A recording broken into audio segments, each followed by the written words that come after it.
Today is Tuesday, February 18th, and the time is 5:02. We'll call the roll. Mr. Genowine. Here. Mr. Mahoney. Here. Mr. Crandall. Here. Simcoe. Here. Can we rise for the Pledge of Allegiance, please? I pledge allegiance to the flag of the United States of America and to the republic for which it stands, one nation, under God, indivisible, with liberty and justice for all. Next item on the agenda is the approval of the minutes. I'll move approval of the February 4th minutes. Second. Mr. Genowine. Yes. Mr. Mahoney. Yes. Mr. Crandall. Yes. I don't think there's any additions or deletions to the agenda. Is that all right to you guys? Okay. Just one point, if we have to, I have to leave about 10:06 today. Oh, that's, Okay, just want to give everybody a heads up. that cuts the discussion short. Managers, thank goodness. Heads up. Everybody hear that? Give that some thought. Hearing of the public for agenda items, we have one person signed up, Matt Hellman, 8927 West Bancroft Street. Matt's here from the county. All right, next item is the zoning department. Darrell?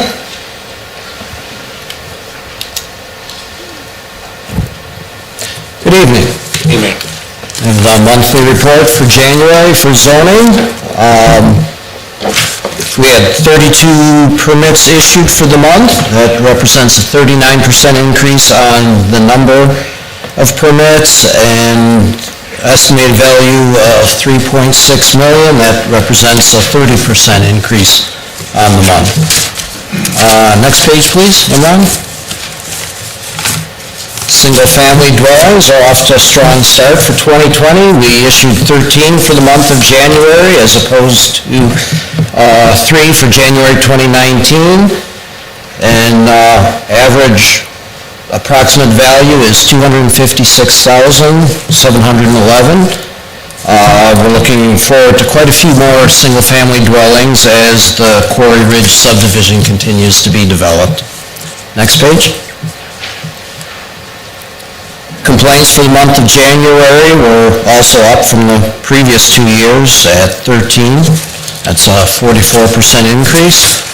Next page, please.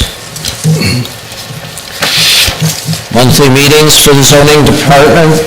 Board of Zoning Appeals elected Don Miller chair and Greg Lamanna vice chair.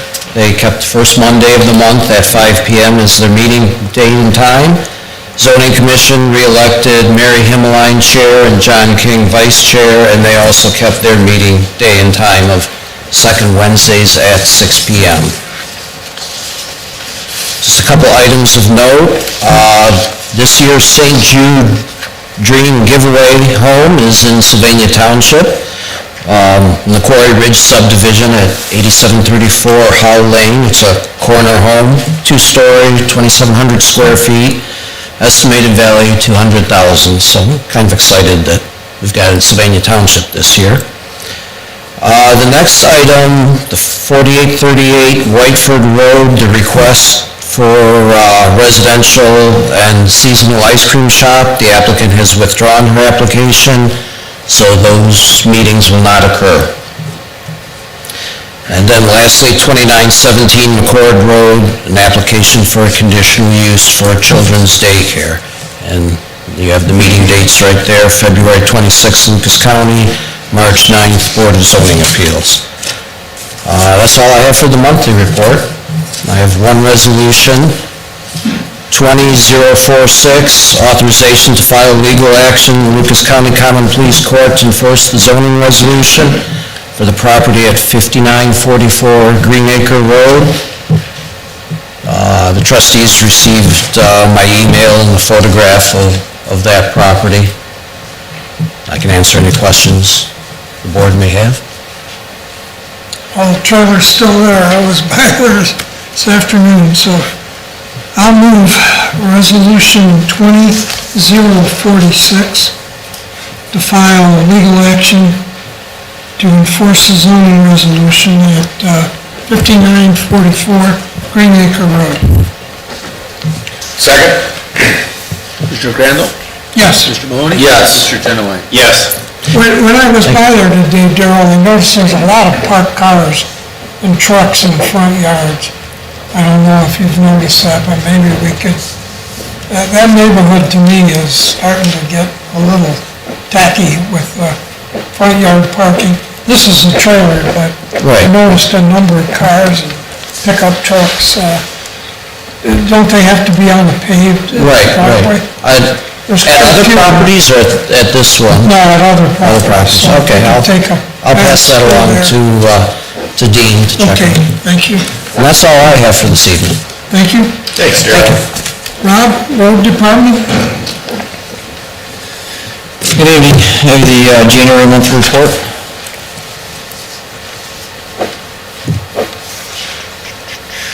So notables, we completed the leaf pickup, believe it or not, in January, into the good weather there. Took advantage of it. We ran the Christmas tree disposal, collection point, went very well, and had no issues with that. We only had 2 snow and ice control events in January. It's been very mild winter. We're getting some additional maintenance stuff done throughout the township because of it. We did implement our fleet management software program. I sent out emails and we conducted some training on that prior to, and we continue to do some training on it as well. We can look at the service report. If you can go to that, and then I don't know if you can pull it up or not. Yep, this is a very simplistic report, and I've been kind of working with and deciding which pieces of the maintenance slides that you guys would want to see, if there's anything particular. I mean, it can be very detailed, where that is about 30 pages long, or it can be, I just wanted to show you an example of what one page would look like, just given some labor hours and total cost of parts. That's not labor costs, those are just parts that we account for throughout the different departments. So, any questions on that? If there is something you guys want to see, you want to relate it to Oliver or something, I'd be happy to make sure it's on the maintenance report. You can go on back and on. Thank you. The maintenance department, Steve, he's been working on the LED upgrades in the administration building here. Switching out all the fluorescent bulbs for LED bulbs, and he's putting together some quotes for getting new carpet throughout the administration office area, not this building here, or this arena, but just the main office areas. So, and the second page, these are the upcoming projects for 2020. You'll be seeing those throughout the year, so if you happen to have any questions on them, anytime, feel free to ask. And if not, that's all I have for the monthly report. Any questions of Rob? I do have one resolution on the agenda. That is 20-042. This is authorization to install no parking signs. This is for April 26, 2020, the Glass City Marathon. It'll be along the route as described in the resolution. This is also an implied task that the police department will be able to enforce those signs. They are regulatory signs. I'll offer resolution 20-042 to install temporary no parking signs. Second. Mr. Mahoney? Yes. Mr. Genoway? Yes. Mr. Crandall? Yes. Thanks, Rob. Thank you. Fire Department, Chief? Good evening. Hi. Good morning. Good morning. Good morning. Sorry. What have you been doing all day? Sorry about that. Yes, That was my insight. I'm tired, I gotta go home to bed. I have 3 resolutions, but if it's okay with you guys, I'd rather do monthly report first, if that's okay. First off, page 1, you'll see the picture there. We were able to give Chief Freilich a ride home on his very last day after 32 years. We took him home in the tiller, and the neighborhood and everything, it was quite a sight to see him actually get off the truck for the last time. So we miss him already. So second page, January anniversaries, we had quite a few of them. Then at the bottom of the page, you'll see we had our first annual breakfast, retirees breakfast at station number 1. It just came to my mind that we kind of get away from our retired guys. So with President Sedlock from the local, we put together a breakfast and invited all the retirees and all of you guys, and thank you very much for those of you that did attend. And that picture there is actually the last 4 fire chiefs that have been here at Sylvania. So myself, Chief Kowalski, Chief Eisel, and Chief Mauer. So just a little bit of history for the fire department. Page 3, incidents. Actually, incidents were down slightly from 559 in 2019 to 498 in 2020. A couple other points that I usually make on this page is you'll see aid given and aid received. Kind of like Rob was saying, how it was kind of a mild month. It was pretty mild for us too, so we didn't have all that, we didn't give any aid and we really didn't receive any.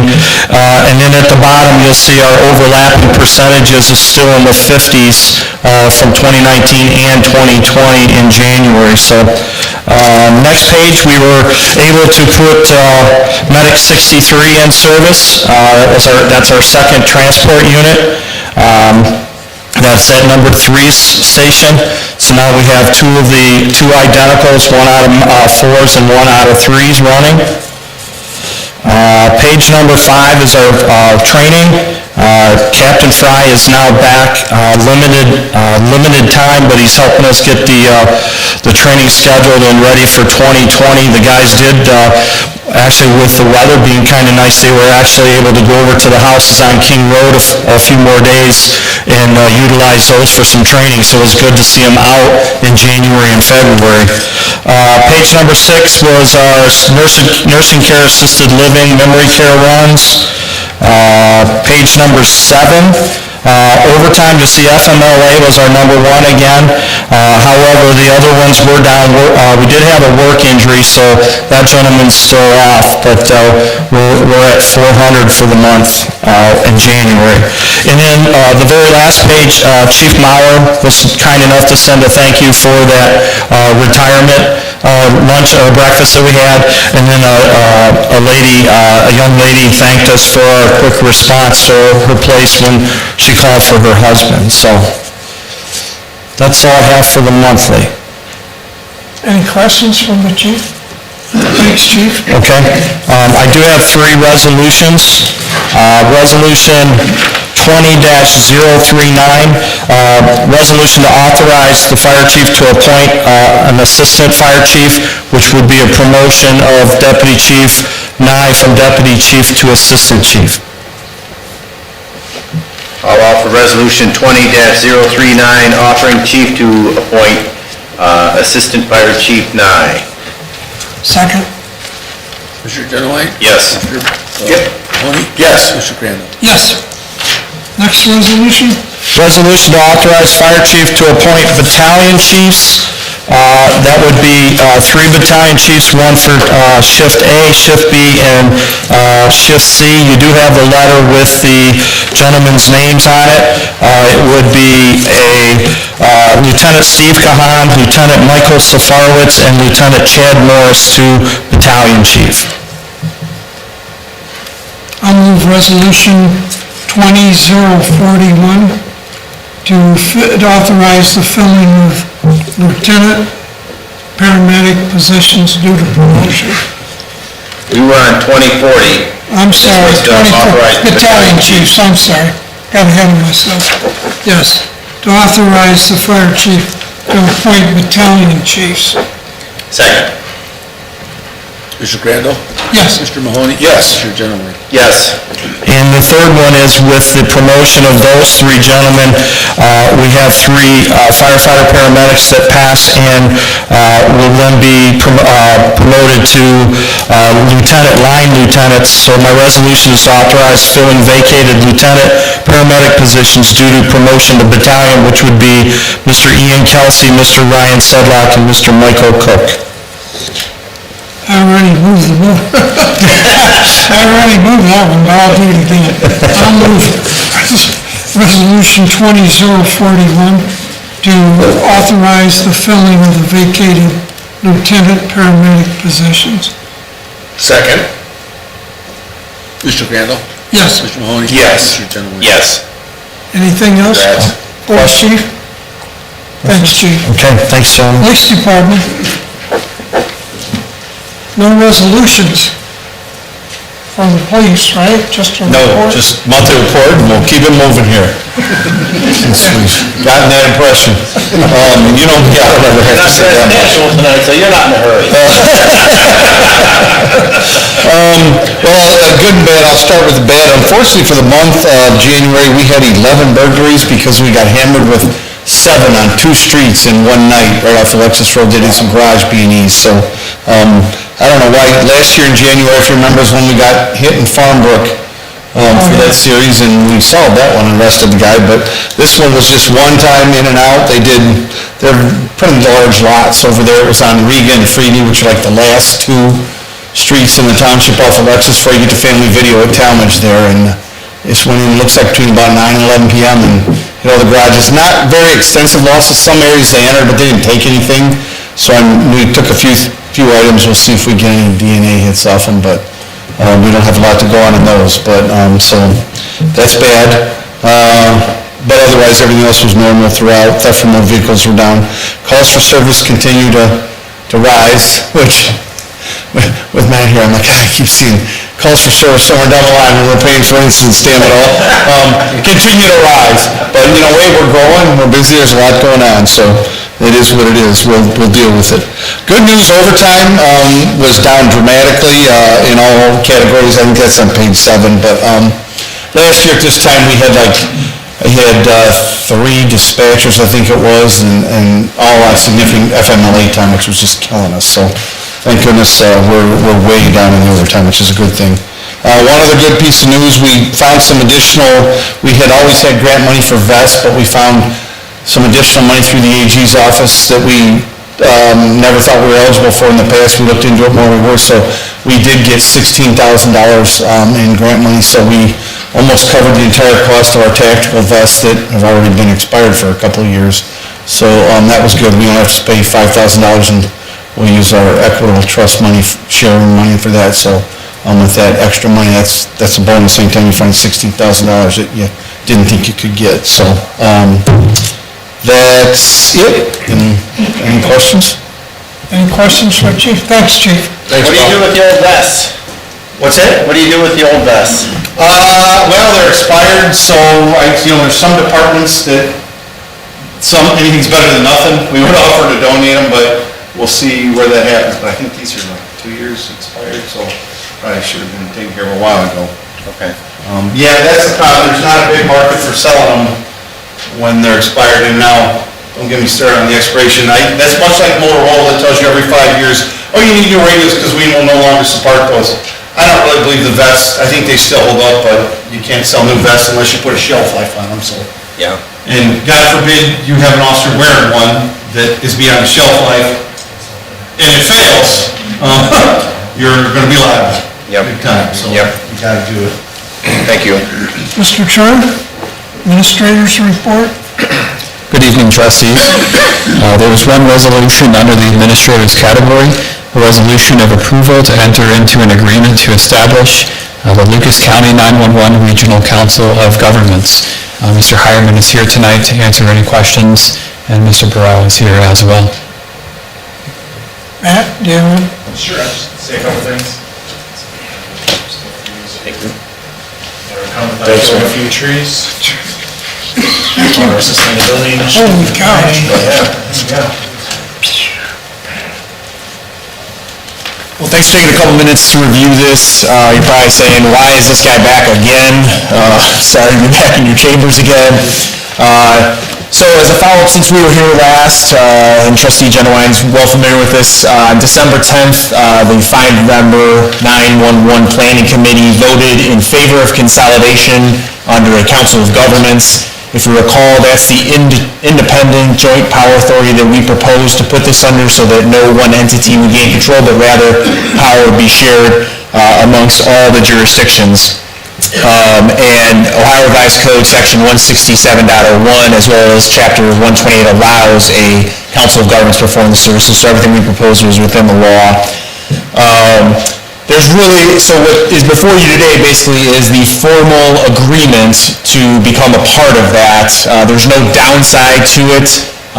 Everything's laid out in the agreement. Technically, by Section 167.01 of Ohio Revised Code, if two jurisdictions enter into this agreement, it's technically on paper already created. I can tell you 3 jurisdictions have already executed the agreement, and you will either be the 4th or the 5th, depending on how quickly we pass this, because Monclova Township is considering it right now as well. And I couldn't be there, chose to be with you people, because I care a lot about Savannah Township. But, Where's the shovel at? It's getting a little deep in here. Oh, yeah, you know. But they were more of a sure thing, I guess. But, so basically, there's no downside. In full candor, the only controversy around this, there are a group of a couple jurisdictions, I believe the City of Maumee and Springfield Township, who have some concerns about the Board of Directors that are laid out. A couple things I want to make clear.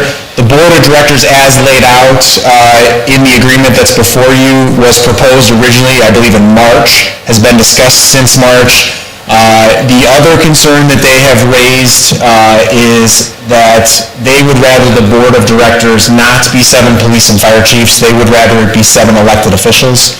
And while that may seem like an interesting concept, the whole idea behind this and the way it was discussed through the entire summer and into the fall of last year, as you recall, was that we wanted to make sure the board that oversaw day-to-day operations were the subject matter experts. And when it comes to 911, other than citizens, the number one user of 911 services obviously are your police and fire service.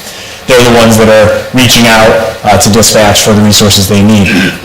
There is a legitimate concern raised by elected officials that if you give over control to a board of 7 police and fire chiefs, are there going to be the appropriate fiscal controls over the organization? That's a legitimate concern which was well discussed in June and July of last year. In fact, the June 26th, which I believe was revision 27.9 of the proposal, addressed this, and basically it mirrored in the agreement is the fact that no budget for the COG can be passed without a majority of the chief elected officials of every jurisdiction in Lucas County approving it, and no collective bargaining agreement can be entered into without a majority of the chief elected officials. So what that ensures is that you guys still retain fiscal control over the agency. In there it says in Section 6 that 90 days prior to the beginning of the fiscal year, you guys are required to get a copy of the proposed budget, and it needs to be considered and approved by a majority of all jurisdictions in Lucas County. Same thing with collective bargaining agreements. So we believe, and I think a majority of the jurisdictions agree that are planning to pass this, that the appropriate fiscal controls are there and the operations are managed by the people who really understand how to manage the operations. So we think it's a nice balance. No different than the operations you have today. You guys obviously control the budget of your chiefs, but they run the day-to-day operations of those departments. So with that, I'm willing to answer any questions you guys have on it, but that's kind of an idea of where it's at and where it's going. So. John, I think you've been attending the meetings, and I checked with Oliver, it said you were comfortable with this. I was, I think Andy and the mayor from Maumee brought up some interesting points, but again, I think most of them had been discussed in the past, and I'm certainly comfortable moving forward, and I certainly, I know our chief's chomping at the bit to get started at it, and I thank Matt for all the time and effort he's put into it. Sure. So I guess I'll offer Resolution 20-043, resolution to approval to enter into an agreement to establish the Lucas County 911 Regional Council of Governments. Second? Mr. Genowine? Yes. Mr. Mahoney? Yes. Mr. Crandall? Yes. Thanks, Matt. And in addition, the chair has requested that I provide an update regarding the launch of our Economic Development Retention Program. Last Thursday, myself and Mr. Crandall met with Canberra on Holland-Sylvania Road and held discussion about township services and any needs that they may have, and pleased to report that their feedback on township services was positive. They've had positive interactions with the departments, so we're excited to have that initiative and program moving forward so that we can get that feedback and continue to meet the needs of our stakeholders and stay current. Thanks, Al. Thank you. Fiscal officer, Yes, we have the January analysis, but I thought we just have 1 month into this thing and the numbers, so I thought I would just pass by that unless we had a question. a little early, Yeah, it's a little early to get any trends in that, on anything. It takes us at least 3 months in to kind of get a little bit of a positive feeling about it. And so, if you don't have any questions, I'll just move to resolution number 20-044. And this relates to what the chief was talking about on our bulletproof vests, and it was a grant received, and so but we have to usually pay for it first. And so I'd ask you to pass resolution 20-044, township appropriation for unencumbered balance, having to do with our police vests, bulletproof vests. I'll offer resolution 20044 for the bulletproof vest. Second. Mr. Genowine? Yes. Mr. Sure, Neil, yes. Mr. Crandall? Good morning. yes. All right, All right, it passes. And then I have resolution number 20-045, and this again has to do with our, with the bulletproof vest. It's an advance of funds. a lot of paperwork here. Yep. I'll offer resolution 20-045, advance of funds for bulletproof vests. Second, Mr. Crandall? yes. Mr. Mahoney? Yes. Mr. Genowine? Yes. That's all I have. And no one signed up, so for non-agenda items, I don't believe there's anyone. So any open discussion or reports or questions from the board?